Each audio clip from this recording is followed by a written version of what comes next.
são 8h30 em ponto. Eu quero que você abra sua Bíblia no livro de Juízes, capítulo 13.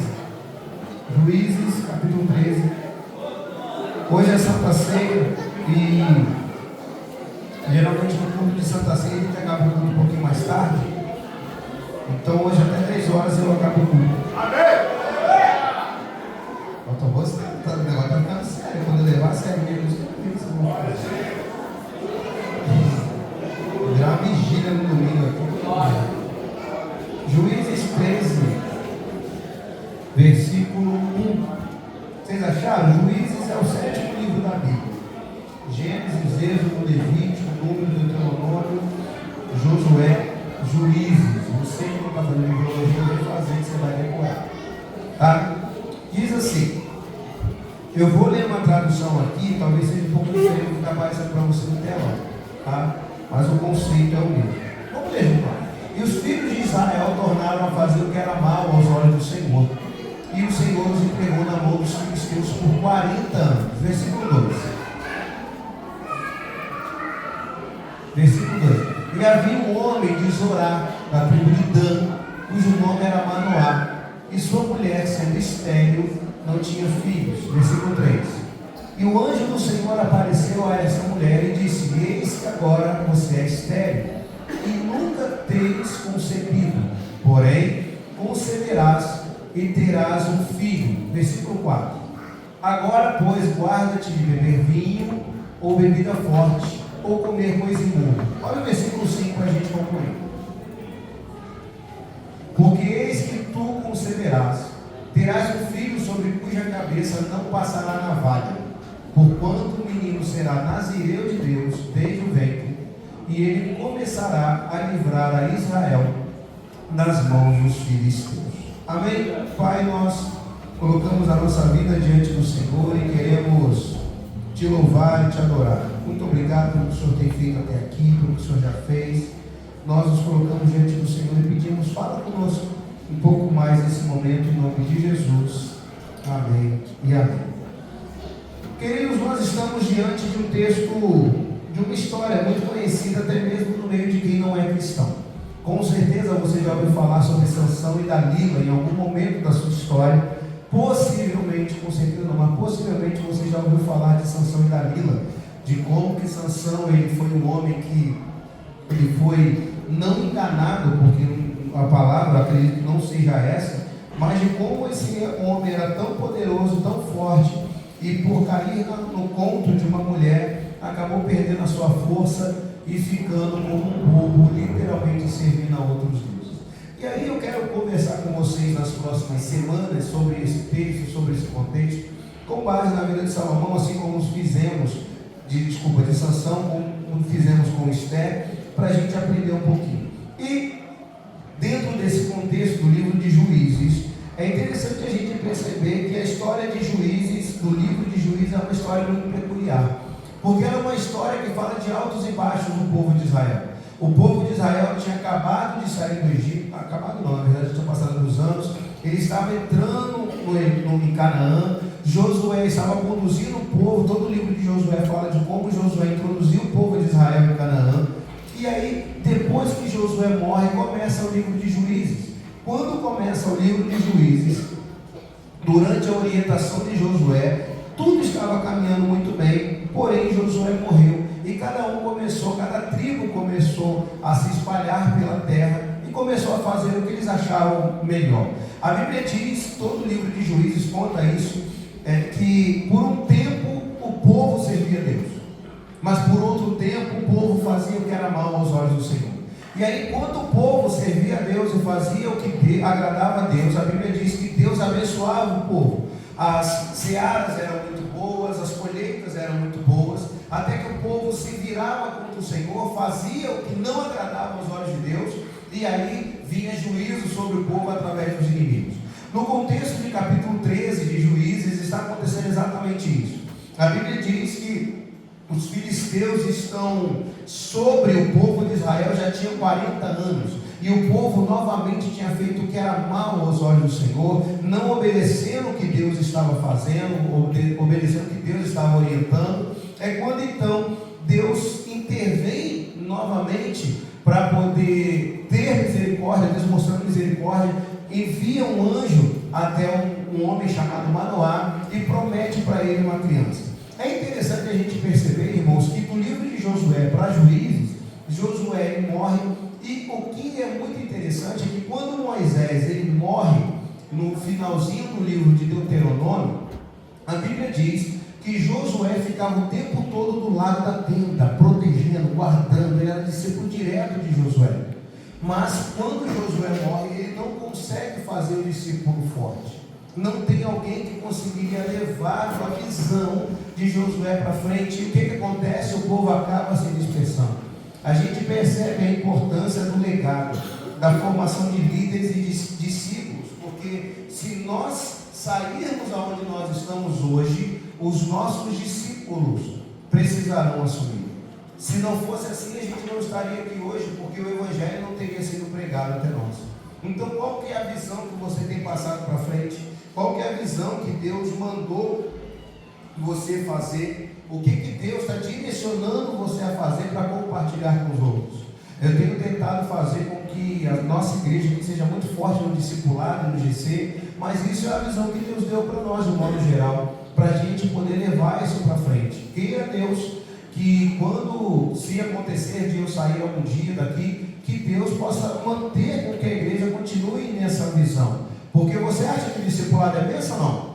Eu não sei, quem está participando geralmente fala. Alguns dias atrás até uma mensagem chegou para algumas irmãs falando de como é importante ter essa questão do discipulado. Então é importante a gente estar envolvido nisso.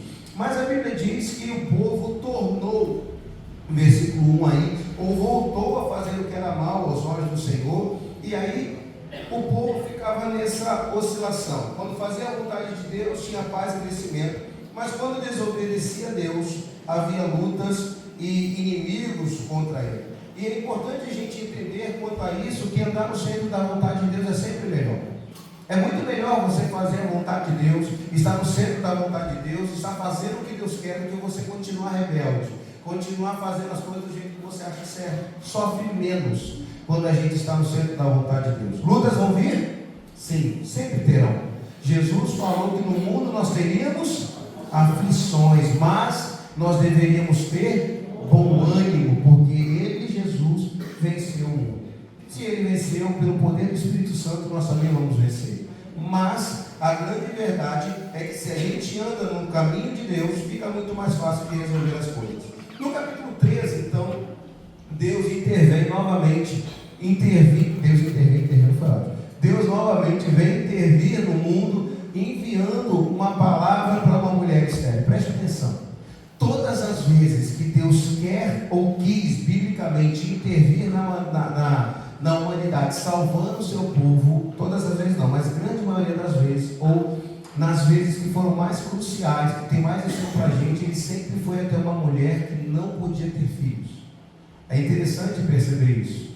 E isso traz um ensinamento muito grande para a gente, porque, por exemplo, Sara não podia ter filhos, e aí Deus intervém e fala assim: eu vou fazer de você, Abraão, uma grande nação. Como? Se ela não pode ter filhos.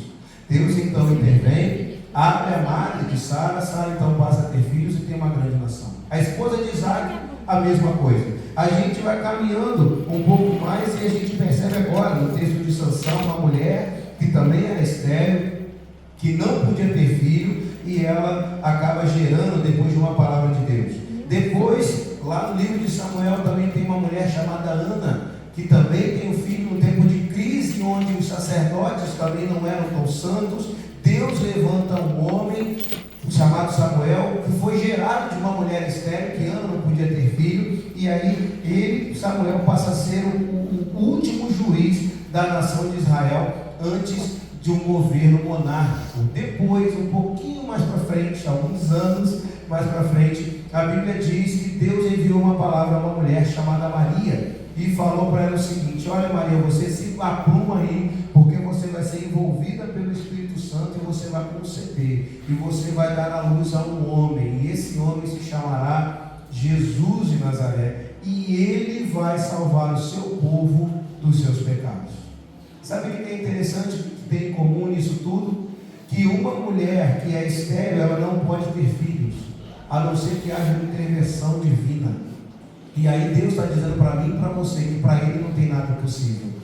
Quando Ele quer alterar, quando Ele quer fazer, Ele faz até com que uma mulher estéril se torne mãe de multidões. O que eu quero dizer para você nessa noite é que Deus tem o impossível na mão para poder realizar. Ele não depende de circunstância humana, Ele não depende de palavra humana, Ele não depende de palavra de médico, Ele não depende de palavra de qualquer coisa. Ele é Deus acima de tudo, Ele é todo poderoso, Senhor de todas as coisas, e Ele pode fazer o que Ele quiser, do jeito que Ele quer, na maneira que Ele quer, no momento que Ele quer, e aquilo que para você hoje é impossível, para Deus, no estalar de dedos, Ele resolve.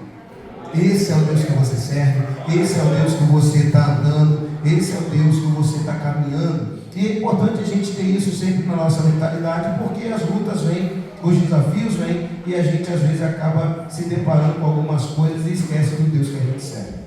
O texto continua, e aí o anjo fala para Manoá, para a esposa de Manoá, que ele vai ter um filho. E esse filho só tem uma missão. Coloca o versículo 5 para mim aí, Daniel, por favor. Esse filho só tem uma missão. A Bíblia diz, no versículo 5, que ele vai começar a livrar Israel, pode deixar aí, Daniel, das mãos dos filisteus.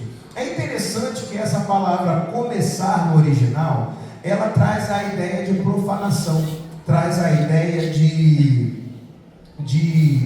profanar, de desonrar, de poluir, também de começar. É como se Sansão, ele tivesse a missão de trazer Israel de volta para o eixo. Ao invés de deixar Israel continuar profanando o nome de Deus como estava sendo, a sensação que tem é que esse homem, Sansão, ele teria só uma missão: trazer de volta Israel para o eixo, eliminando os inimigos de Israel, que eram os filisteus. Porém, nós percebemos através da história de Sansão que não é o que acontece. Sansão, ele é um homem que ele tem um potencial gigante. Ele é nazireu. Você sabe o que é nazireu? Nazireu é um homem uma pessoa que é consagrada para o serviço do Senhor. Ele passa a ser consagrado. Ele era nazireu desde o ventre de sua mãe, diz a Bíblia. Então, ele era um homem consagrado, ele era um homem que tinha um propósito, ele é um homem que ele iria fazer coisas extraordinárias, não iria passar na vaga da sua cabeça. Ele era um homem que tinha um potencial gigante, enorme, maravilhoso. Ele tinha uma direção do que precisava ser feito. Enquanto eu estava preparando essa mensagem, Deus me fez uma pergunta, e eu quero passar para vocês. Não sou bom porque eu não apoio sozinho, não é verdade. Deus falou para mim: você também tem um chamado maravilhoso, você tem uma obra muito grande. Eu quero fazer isso na sua vida e através da sua vida. Agora eu quero saber apenas uma coisa: você vai cumprir o meu chamado, ou você vai fazer igual Sansão e parar no meio do caminho? A pergunta que eu faço para a igreja nessa noite é saber se vocês estão dispostos realmente a fazer o que Deus mandou você fazer. Porque Deus já te chamou, Deus já te deu uma orientação, Deus já te deu uma missão. A grande pergunta é saber se o ministério vai para frente ou ele vai parar em mim, porque eu não vou estar sendo a vontade de Deus. E quando a gente olha para a vida de Sansão, foi exatamente o que aconteceu. Apesar de no final da história de Sansão, lá em Juízes 16, se eu não me engano, a Bíblia diz que Sansão, agarrado em algumas colunas, em duas colunas, ele destrói as duas colunas, o templo cai, matando mais filisteus na morte do que na própria vida. Eu não creio que Deus preparou Sansão para viver a história que viveu. Quando nós começamos a olhar a história de Sansão, a gente percebe que ele começa a fazer coisas que não era para fazer. Deus não prometeu Sansão para viver do jeito que ele viveu, nem morrer da maneira como ele morreu. Eu acredito que Deus tinha um propósito muito maior para Sansão, para ele ir muito mais além, viver muito mais, caminhar muito mais, livrar muito mais o povo, ser juiz muito mais do povo. Porém, por causa das brincadeiras de Sansão, por causa do seu desejo de fazer o que era proibido, a Bíblia diz que a vida de Sansão foi encurtada. E quando eu paro para pensar nisso, eu fiquei pensando justamente sobre a nossa vida, sobre a nossa igreja. Por que sobre a nossa igreja? Porque tem sido profetizado já há alguns meses que Deus há de trazer um grande avivamento para Três Poços. Eu não sei se você crê. Temos um presbítero que ele decidiu congregar com a gente aqui porque ele teve uma visão. E ele me falou, pastor, eu tive uma visão, ele já compartilhou isso, por isso que eu estou falando com vocês. Eu tive uma visão de que Deus trazia um grande avivamento para essa igreja, e eu quero fazer parte desse negócio. Deus tem uma promessa de salvação para nós. Deus tem uma promessa aqui, já foi profetizada aqui, que nós vamos ter pelo menos 2 cultos no domingo. E não é de manhã apenas, contando com de manhã ali da escola dominical, seriam então 3 cultos no domingo. Deus já prometeu para nós que esse lugar vai ficar pequeno, que a nossa igreja vai fazer um impacto muito grande lá fora. Nós vamos ser referência, nós vamos fazer. E eu fiquei me perguntando, o que está faltando para acontecer isso? Ou uma outra pergunta ainda me veio ao coração: será que eu não vou conseguir ser esse instrumento da profecia de Deus para esse lugar? E eu preciso, irmãos, entender que Deus já lançou uma palavra sobre essa igreja. Você crê nisso? Não. Deus já lançou uma palavra sobre a sua vida. Deus já lançou uma palavra sobre a sua história. Deus já lançou uma palavra sobre você. E o único que pode impedir essa palavra de acontecer é você. Sou eu.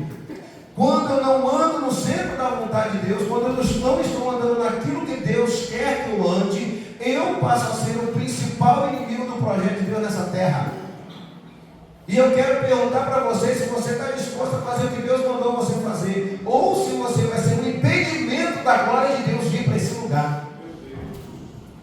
Porque, irmãos, quando nós somos um impedimento para fazer o que Deus quer fazer, Deus nos retira do jogo. Preste atenção. Deus nos retira do jogo. Se eu for impedimento nessa igreja para fazer com que Deus faça o que Ele quer fazer, se eu for impedimento, Deus vai me tirar daqui. Se você for impedimento para Deus fazer o que Ele precisa fazer aqui, ama a sua vida, mas Deus vai tirar você daqui. Pastor, me prove isso na Bíblia. Jesus, em Apocalipse, no versículo 1 e 2, quando começa Jesus se apresentar para a igreja, Ele diz para a igreja de Éfeso o seguinte: olha, tenho porém que você abandonou o primeiro amor, que você caiu, lembra de onde você caiu e se arrependa, porque senão eu vou vir até você e vou mover o teu candeeiro de lugar. Sabe o que ele está dizendo? Que eu vou movimentar a peça se você não se arrepender. Se você continuar sendo empecilho para aquilo que eu quero fazer nesse bairro, nesse lugar, nessa cidade, eu vou remover você do lugar. Isso é muito forte, irmãos, porque Sansão ele tinha uma promessa muito grande. Essa igreja tem uma promessa muito grande. E se nós formos empecilho para fazer o que Deus quer, Deus vai nos mover nesse lugar. Preste atenção. Não estou falando de denominação, ok? Mas se a gente não assumir a nossa responsabilidade para o rebanho que Deus nos deu, o pessoal da Assembleia vai fazer, o pessoal da Wesleyana vai fazer, o pessoal da... não fala outro aqui, Batista vai fazer, Deus é amor vai fazer. Pastor, mas não é tudo o mesmo corpo? É, porém eu não quero deixar de viver o que Deus tem para mim. Se você quiser dar sua bênção para outro, você passa para mim que eu recebo. Deus tem algo para nós, Deus tem algo para mim e para você, e nós não podemos ser impedimento para o que Deus quer. Existe uma promessa sobre o Brasil. Grandes homens de Deus pisaram nesse lugar dizendo que o Brasil seria berço de missionários. Talvez a realidade que a gente está vivendo hoje, vendo hoje, vivenciando hoje, não seja a realidade que a gente gostaria, mas a palavra de Deus permanece de pé. Eu ainda creio que o avivamento muito grande vai surgir no Brasil. Grandes homens foram usados para profetizar isso. Dizem que Pu-Yanshu, um dos homens mais bem-sucedidos com a igreja, tinha a igreja, por muito tempo, a maior igreja do mundo, com mais de 1 milhão de membros. Dizem que ele, quando veio no Brasil, ele falou que o Brasil era como um leão dormindo. Que quando ele se levantasse, o rugido dele iria sacudir todas as nações. Eu não sei se você acredita nas promessas de Deus, eu não sei se você acredita nas profecias dos homens de Deus, mas eu creio e eu acredito que há de vir um avivamento sobre a nossa vida, há de vir um avivamento sobre a nossa igreja, há de vir um avivamento sobre nós, e nós vamos viver isso. E eu não quero ser impedimento para o que Deus vai fazer aqui. O meu desejo nessa noite é que você não seja Sansão, Que você não brinque com as promessas de Deus, que você não brinque com o chamado de Deus, que você não faça as coisas de Deus de qualquer maneira, porque Deus está nos olhando, Deus está nos reparando, Deus está intervindo no mundo para que eu e você consigamos atingir as nossas promessas. E se eu for impedimento, irmãos, eu não tenho medo de dizer que Deus vai mudar as coisas nesse lugar. Deus vai mudar vocês de lugar. A Bíblia diz então que Deus, Ele deu uma promessa para Sansão, mas Sansão ficou brincando. Nos próximos domingos, não vai dar mais tempo, nos próximos domingos eu vou falar um pouco sobre isso, mas existem algumas características muito claras a respeito do que Deus gostaria de fazer. Eu vou falar sobre isso na próxima semana, vou falar rapidamente aqui, mas preste atenção. Pastor, pode acontecer de você não saber o seu chamado. Pode acontecer de você não ter uma visão clara para que Deus te chamou. Existem pessoas, por exemplo, eu não tenho dúvida de que Deus me chamou para ser pastor. Não tenho dúvida disso. Eu poderia ser um cantor? Claro que não. Eu canto mal pra caramba, irmão. Eu não poderia ser cantor. Eu poderia ser um baterista? Com muito treino, dedicação, poderia ser. Porque às vezes eu fico olhando o Homero ali. Eu vejo o Tomezinho, eu acho maravilhoso uma criança daquele tamanho tocando. Eu fico pensando, meu Deus do céu, braço, perna, cabeça se mexendo. Tudo junto, né? Não tem coordenação motora para isso. Mas talvez, não sei, mas o Miguel talvez ele não seja um pregador, ele seja um excelente instrumentista. Deus chamou ele para ser o maior instrumentista. Talvez você aí não seja chamado para ser um grande pregador, mas você é uma ótima dançarina. Talvez você não foi chamado para ser uma dançarina, mas você é uma grande mestra, você dá aula que todo mundo entende. Talvez você não seja uma mestra, mas você seja uma excelente diaconisa. Ou você não é diácono, mas você foi chamado para um evangelista para ganhar vidas, ganhar almas. Eu não sei. Eu sei que Deus tem um propósito na sua vida porque Ele te colocou nessa terra à toa. Com todo respeito, Ele te colocou nessa terra para embelezar o mundo, até porque tem gente muito mais bonita que você. Que eu não. Humildade, pessoal.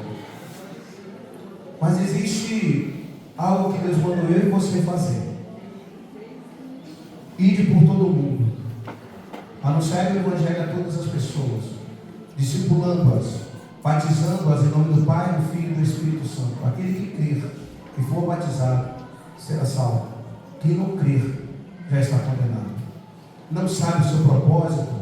Se envolva com o discipulado e com o GC e deixa Deus te revelar lá. Porque o maior chamado de Deus para todos nós que somos seus servos é divulgar o Evangelho, pregar o Evangelho e fazer discípulo por onde a gente for. Deus está te chamando e com todo respeito, eu não quero que você seja impedimento do que Deus está fazendo.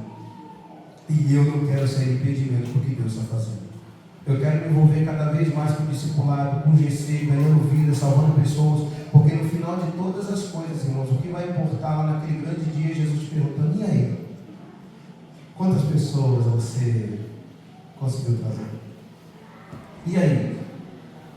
Aquelas pessoas que você cuidar lá, quantas se perderam? Ou você acha que Deus vai ficar importando o seu diploma? Ou você acha que naquele grande dia você vai dar carteiradas que você conquistou milhões e milhões de reais, quando na verdade Deus te chamou para ganhar milhões e milhões de vidas? Ou você acha que não, Deus, mas eu não tinha tempo, porque eu estudava demais, eu estava o tempo todo estudando, e Deus vai te perguntar, mas eu não te chamei para ser uma grande estudiosa, eu te chamei para ser uma grande pregadora. Ao invés de você estudar a palavra, você deveria estar, ao invés de você estudar todos os estudos, você deveria estar estudando a minha palavra. Porque no final de tudo, irmão, se você é crente, está aqui nessa igreja, você acredita numa eternidade, sim ou não? E acredita que na verdade tudo que a gente está vivendo aqui é totalmente passageiro. Eu tenho certeza que quando você chegar aos seus 60, 70, 80 anos, você vai olhar para trás e vai falar igualzinho Salomão falou. Vaidade de vaidade. Tudo é vaidade. Eu poderia ter dedicado mais. Eu poderia ter sido mais entregue. Eu poderia ter ajudado mais. Porque na verdade, no final das contas, o que importa é o que nós fazemos para Deus no sentido de ganhar vidas e discipular pessoas. Coloque-se em pé comigo, Deus de Deus, só para aparecer para cá. Para você ficar empolgado. Eu quero dizer novamente o que eu já falei. Repetir, na verdade. Existe uma promessa de Deus sobre nós. Existe uma promessa de Deus sobre a família viva. A família viva tem crescido bastante. Existe uma unção de crescimento sobre nós que nós não conseguimos entender. De alguma maneira, irmãos, nós somos carismáticos, de alguma maneira a gente atrai pessoas, de alguma maneira a gente consegue, não digo nós, Isaac, digo a família Viva de um modo geral. Lógico que existem muitas outras igrejas abençoadas, maravilhosas também. Mas de alguma maneira nós temos crescido e Deus tem nos abençoado dessa forma. Então existe um crescimento, mas preste atenção, existe algo muito maior que está para ser derramado sobre nós. Existe algo muito mais profundo que há de ser derramado sobre nós. Existe algo muito mais poderoso que há de ser derramado sobre nós. A grande questão é saber se eu estou me dedicando ao nazereado que Deus me chamou para ser, como eu deveria ser. Preste atenção. Hoje eu vou dar só uma pincelada para você entender. Existem 4 características para que a gente pense sobre a vida de Sansão. A primeira é que Deus nos chamou para livrar pessoas dos inimigos. Deus te chamou para livrar as pessoas dos inimigos, sim ou não? As pessoas estão em depressão aí fora, sim ou não? As pessoas estão morrendo aí fora, sim ou não? As pessoas estão apanhando. Eu vi agora um vídeo de 2 jovens na escola brigando, de sair o braço mesmo. Uma puxando a cabeça da outra, uma estava por cima da outra, batendo, até que uma do nada puxa uma tesoura da mão. Imagina o estrago que fez no rosto da outra garota. As pessoas estão morrendo aí fora, as pessoas estão se apunhalando aí fora. Deus te chamou para salvar a vida das pessoas. Deus te chamou para libertar as pessoas dos demônios, sim. Deus te chamou para ser diferencial, sim. Sansão foi chamado para isso. Autoridade é resultado de consagração. Quanto mais você se consagra, quanto mais você se entrega, quanto mais você anda com Deus e dedica a sua vida para Deus, mais autoridade você tem. Pastor, por que às vezes eu não tenho medo de demônio? Você tem medo de demônio? Você está com a vida santa, certo? Está com medo de demônio? Deus vai te colocar em situação para você expulsar demônio. Você se prepara, porque a autoridade ela vem na medida que você se consagra. Quanto mais consagrado você for, mais autoridade você vai ter. Se o diabo não conseguir te parar ou te destruir, ele vai tentar distrair você do seu chamado. Preste atenção que isso é muito sério. Quando Sansão não conseguia mais, quando o diabo não conseguiu parar mais Sansão, o que ele fez? Começou a distrair Sansão. Colocou uma mulher que ele se apaixonou, que era uma do povo inimigo. Depois ele foi lá, se distraiu com o leão, matou um leão, saiu o mel do leão. Depois ele voltou lá. O que ele já tinha vencido, ele voltou para de novo, para o mesmo lugar, comeu o mel, tocou no morto, fez tudo que era errado. Depois ele simplesmente faz uma charada, coloca a esposa dele em risco. É um bobo. Botou a esposa dele em risco. Por quê? Brincadeira. Distraído. Não era para estar lá. Não era para estar no meio dos inimigos. Não era para estar brincando no meio dos inimigos. Mas ele casa com uma mulher e vai para o meio dos inimigos dela para poder ficar lá fazendo festa, brincando, fazendo uma charada e entregando a esposa. A Bíblia diz que ele perdeu a esposa, perdeu a mulher, perdeu as coisas todas e a Bíblia diz lá que os filisteus pegaram a mulher de Sansão e deram para os amigos de Sansão na frente dele. Bobo. Tem pessoas que estão brincando com muita coisa, se distraindo com muita coisa. Deus está te chamando para algo. E tem um 4º ponto muito importante que a gente vai se aprofundar mais na semana que vem. Não é porque Deus está te usando que Ele está se agradando do que você está fazendo. Essa é pesada. Porque Deus ainda usava Sansão. Até que chegou um momento que o Espírito do Senhor o deixou. Quando que o deixou? Quando ele estava brincando no colo de Dalila. Tem muito homem de Deus que está brincando no colo de Dalila, irmão. Tem muita mulher de Deus que está brincando no colo de Dalila. O pecado está escancarado. Sansão, qual é o segredo da sua força? Se você fizer isso, se você me amarrar com corda virgem, que nunca foi amarrado, eu perco a minha força. A Bíblia diz que ele levantou e arrebentou as cordas. Se você cortar a unha do meu pé, não pode. Se você escrever o meu nome e entrar para frente, eu perco a força. Se você ficar fazendo isso, se você fizer aquilo, até que de tanto a mulher apurrinhar ele, o que ele fala? Não quer saber? Meu segredo é que nunca passou navalha na minha cabeça. Nunca rasparam na minha cabeça. Aí a roupa é agora. Deixa eu te falar uma coisa, o diabo nunca vai parar de tentar você, porque quer levar você para o inferno. Enquanto a gente continuar brincando, enquanto as pessoas continuarem brincando, o diabo vai continuar insistindo. Ele pode não te derrubar de um jeito, vai tentar de outro, vai tentar de outro. Nós precisamos parar de brincar brincar com as coisas que Deus leva a sério. O que é sério para Deus precisa ser sério para mim também. A igreja é coisa séria, o ministério é coisa séria, GC é coisa séria, discipulado é coisa séria. E a gente precisa de parar de brincar com as coisas que Deus nos confiou. Porque enquanto a gente continuar brincando, vai ter um dia que a gente vai tropeçar e não vai conseguir levantar mais. Eu tive um pastor que ele trouxe uma mensagem que eu nunca mais esqueci dessa mensagem. Ele dizia de maneira enfática: cuidado, você que está brincando demais com o pecado, porque um dia o teu pecado vai te pegar. E quando ele te pegar, irmãos, clama a misericórdia de Deus. Mas até a misericórdia chegar, até a graça chegar, toma cuidado para você não ficar como um palhaço, como uma chacota na mão dos inimigos. A Bíblia diz que no final da vida de Sansão, ele teve os olhos vazados e ficou rodando uma pedra de moinho, se não me engano, fazendo com que os inimigos rissem dele. Ah lá, grande homem de Deus. Ah lá, o grande e poderoso Sansão agora está aí sem força aos nossos pés. No final da vida de Sansão, ele clama a misericórdia a Deus, pede para que Deus tenha mais um momento de misericórdia. O cabelo dele começa a crescer e aí ele derruba as coisas. Deixa eu lançar uma palavra sobre a sua vida. Eu não quero que você chegue na sua vida para pedir a última força a Deus. Eu quero que você viva tudo que Deus quer que você viva. Deus tem algo grandioso para mim e para você. Para de brincar com as coisas de Deus. Para de brincar com o talento que Deus te deu. Para de brincar com as coisas que Deus deu para você e começa a se firmar diante do Senhor. Você foi consagrado a Deus. Você é nazireu de Deus. Você é um homem, uma mulher que te entregou a sua vida para Jesus. O Espírito Santo pegou você de jeito, santificou a sua vida. Está na hora de você parar de brincar e começar a levar as coisas de Deus a sério. Tem um hino antigo que dizia que não passe de nós o teu Espírito, que tudo o que foi dito a nós que venha se cumprir.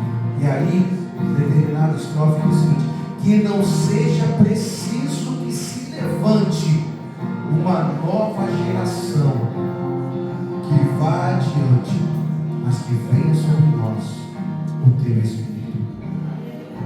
Que não seja necessário que Deus levante um outro pastor para fazer o que Ele quer fazer nesse bairro.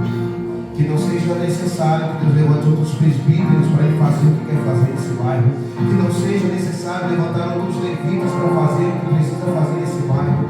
Que não seja necessário que Ele levante outras ovelhas para fazer o que Ele já mandou você fazer, o que você está incluso não quer fazer. Deus quer usar você para essa grande obra nesse lugar. E eu quero orar com você. Eu sei que não é fácil. Eu sei que não é simples. Mas eu sei que existe um Deus que me garante a vitória. Porque quando eu esbarrar com o impossível, Ele vai fazer com que a Esther tenha filhos.